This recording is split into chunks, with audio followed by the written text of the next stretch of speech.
자, 안철수는 자기가 지금 지난 드루킹 등에 의한 댓글 공작의 피해자로 낙마한 게 아니냐. 민주당의 과거 대선 캠프 문건에도 그런 안철수에 대한 공격 포인트가 있지 않았느냐. 이런 문제를 갖다가 제기를 하고 있습니다. 안철수 본인 스스로 MB 아바타라는 이런 주장으로 이 드루킹이 이야기한 것과 똑같은 말로 엄청난 피해를 봤다. 대선 때 문재인 캠프에서 그런 이 멘트가 있지 않았느냐. 이렇게 이제 이야기를 하고 있지요. 자, 그래서 이 드루킹 사건이라는 것이 지금 이 한국의 대선에도 엄청난 영향을 미쳤다. 이렇게 될 수도 있는데요.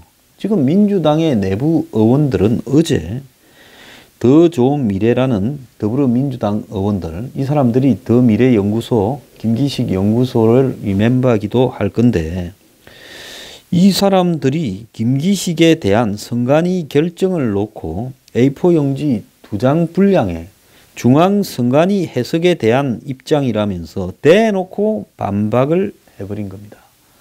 여당의 의원들이 조직적으로 지금 이 선관위의 결정에 반박을 하고 있어요. 그래서 헌법적 독립기관인 선관위를 한마디로 이 여당 의원들이 자신들의 인사 검증 부실 부분을 탓하지 않고 선관위를 향해서 공격을 했습니다. 김기식이 5천만 원을 더미래연구소에 기부한 부분이 위법이라는 선관위의 결정을 비판했어요.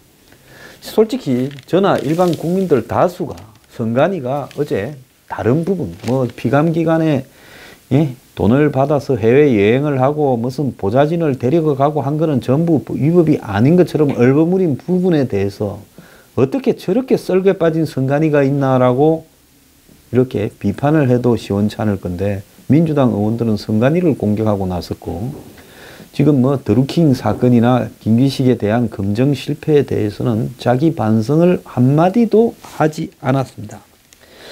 자, 이들이 지금 이런 식으로 이야기를 하면서, 자, 야당 의원들까지 전부 다 해외 연수 간 거 틀어보자. 하세요. 제가 한국당의 홍준표라면 추미애 대표 하자. 다 조사해서 위반이란 놈들 전부 물러가 나가자. 이렇게 하겠어요. 하지도 않을 놈들이 그야말로 정략적으로 또 찔러보고 있는 겁니다. 김기식 집에 가서 우리 화가 났는데 이거 너네들 깨끗하냐 이러는 겁니다. 자, 깨끗하기로 따지면 깨끗한 놈 하나도 없어요. 자, 걸리면 가는 거고 안 걸리면 안 가는 겁니다. 예?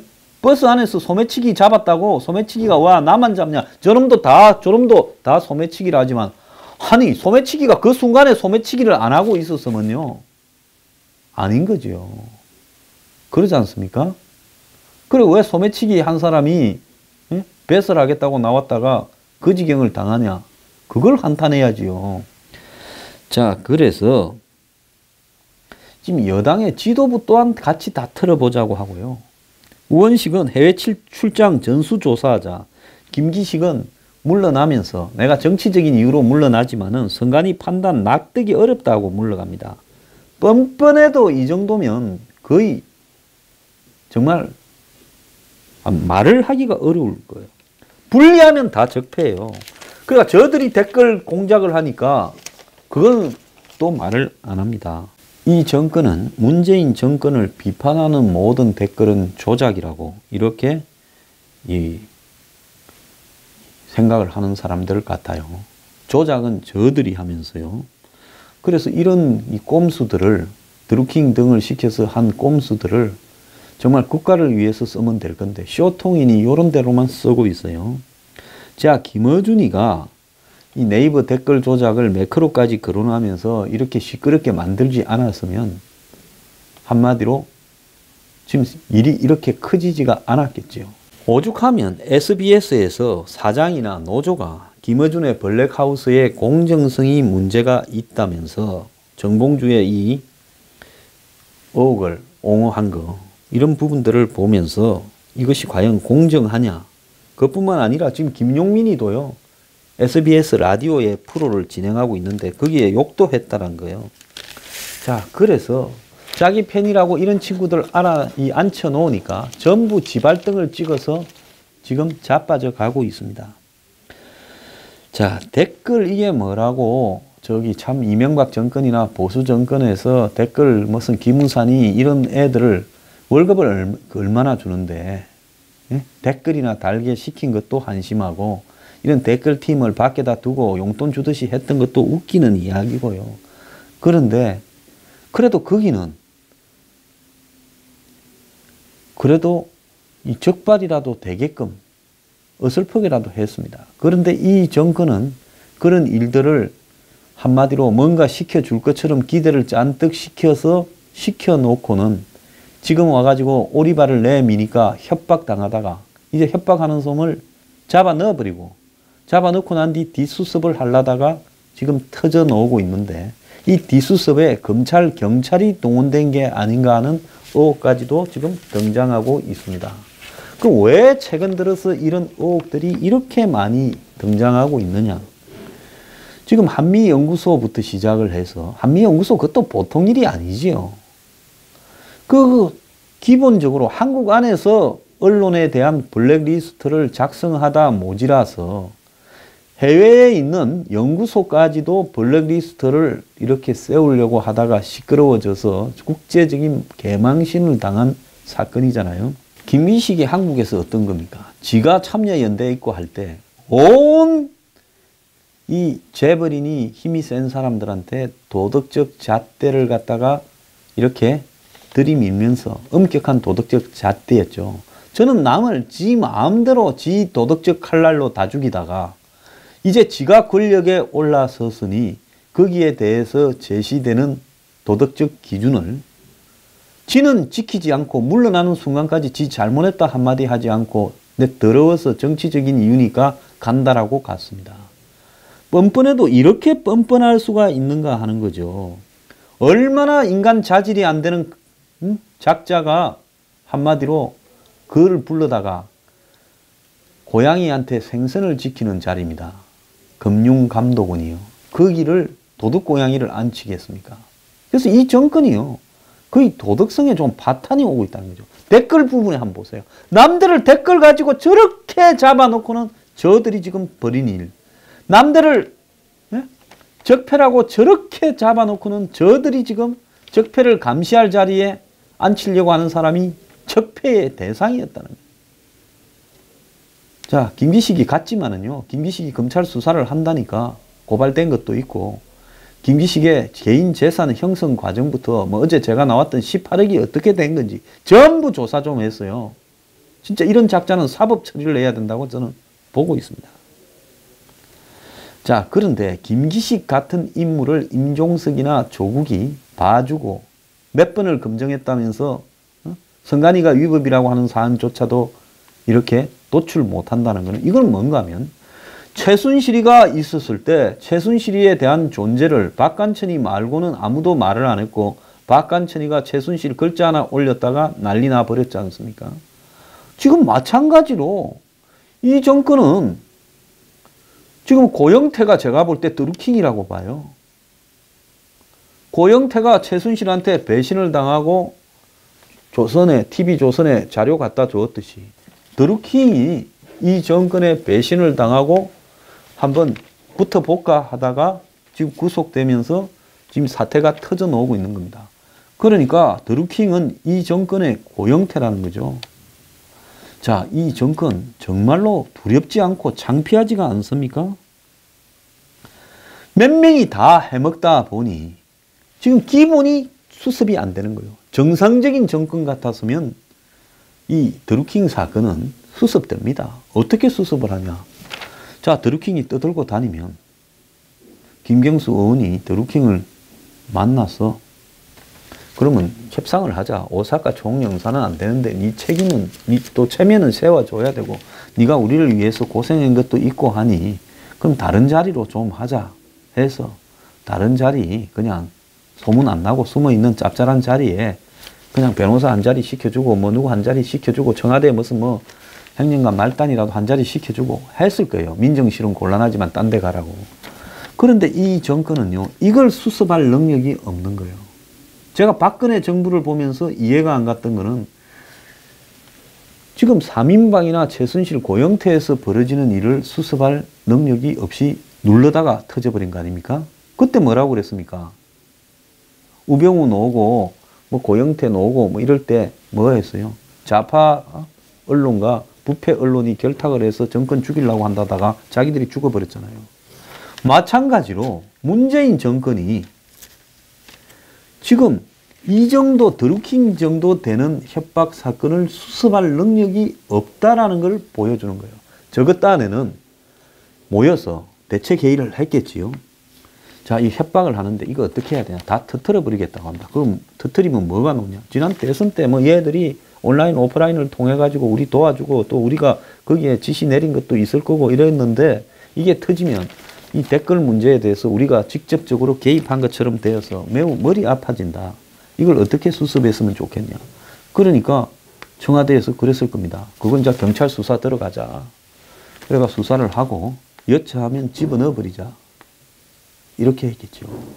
그럼 집어넣으면 보통 사람은 집어넣으면 깨갱하면서 조용히 살겠습니다. 선처해 주십시오. 이렇게 생각을 했을 거예요. 자기식으로 생각하니까 그런 거예요. 세상이 그렇게 안 되죠. 상대가 있는 거죠. 이런 것은 그야말로 협상을 해서 드루킹이 A를 불렀으면 한 C나 D쯤 해서 이 정도로 마무리하자고 협상을 해서 하고 시간을 끌어가야 되는 거죠. 그런데 그냥 밟아버리려고 갔던 겁니다. 그러면서 구속시키고 잡아넣어서 제때 얹어가지고 묻어버리려고 한 거죠.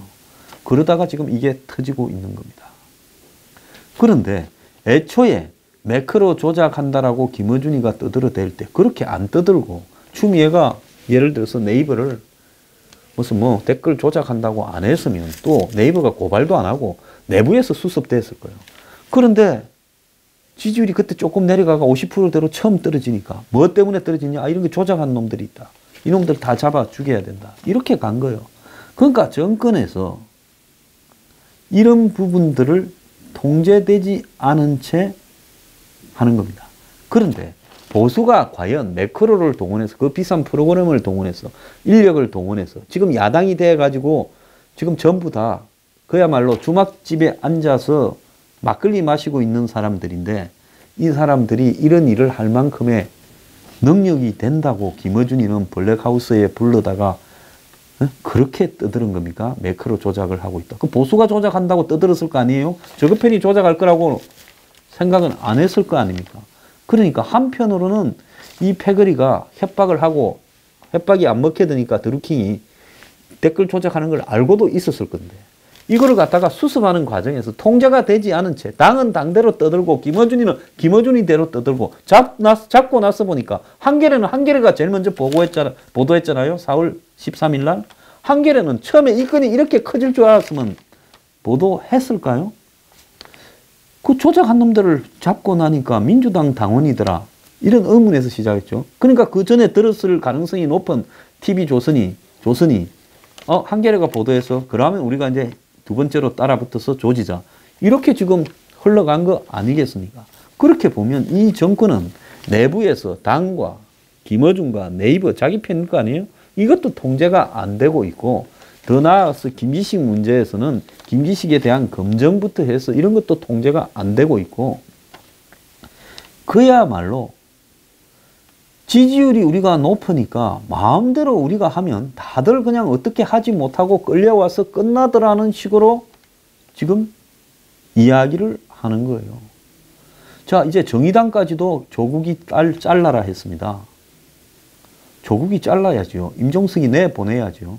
그런데 임종석이는 자르고 내보내는 게 아니라 이제 남북 정상회담 어떻게 하겠다고 인터뷰까지 하고 자빠졌어요. 그래서 내가 볼 때 정신을 좀 못 차리는 사람들 같다라고 생각을 하는 겁니다. 자, 남북 정상회담만 하면 이 모든 일이 다 수습되고 잘 굴러갈 거라고 생각을 하고 미북 정상회담은 자연적으로 잘 될 거라고 생각을 합니까? 천만의 말씀. 그래서 제가 생각할 때 이 정권은 통제 능력을 상실했고 소수 내부자들이 끌고 가면서 사건이 터지면 그걸 어떻게 수습해야 될지 수습 능력도 상실했어요. 그래서 이 정권이 지금 김기식 사건을 저렇게 키워버리고 또 드루킹 사건을 이렇게 키워버리면서 지금 하는 변명이라고는 백운우 관련 변명이나 김경수 관련 변명을 들어보면 정말로 얄팍한 변명을 하고 있는 거예요. 자, 그 종말은 뭐냐? 제가 볼 때 이 정권, 박근혜 정권보다 빠른 속도로 무너질 가능성이 있어요. 제가 항상 올 가을이라고 이야기를 하지 않았습니까? 지금 지지율이 뭐 오늘 아침에도 70%가 넘는 지지율 아무 필요 없어요. 박근혜 정권이 60, 70% 할 때 내 지지율 아무 필요 없다 했습니다. 그때 저보고 전부 그런 말 하니까 다 인상 쓰더만요. 그 필요 없어요. 그 가짜 지지율은 아무 필요가 없는 겁니다. 어느 날 그냥 확 떨어져요. 자, 이 정권이요. 그야말로 자기들 소수 내부자들의 착각에 의해서 저들이 한국을 제대로 끌어간다고 생각하는데 그들의 능력 부족으로 곳곳에서 수습이 되지 않고 사고가 터져나가는 지금 단계에 이르렀다는 겁니다. 이쯤에서 내보낼 놈 내보내고 정리하지 않으면 그야말로 다 내리앉는데 박근혜 전 대통령이 3인방을 일찍 내보내고요. 자기 주변을 물갈이 했으면 그런 불행한 일이 있었겠습니까? 2014년 12월 달에 세계일보 3인방 찌라시 터졌을 때 정리했으면요. 저런 일이 절대 없었죠. 근데 이 정권 또한요. 절대 없을 일을 스스로 불러들이고 있다는 겁니다. 어제 어떤 분이 5m를 팠는데도 벌써 더 파야 되냐, 이제 무너져야 되지 않냐라고 이야기하는데요. 이 정권은 무덤을 한 15m 정도는 파서 못 올라오도록 단단히 묻어야 됩니다. 콘크리트까지도 부어야 돼요. 아직도 더 열심히 파야 됩니다.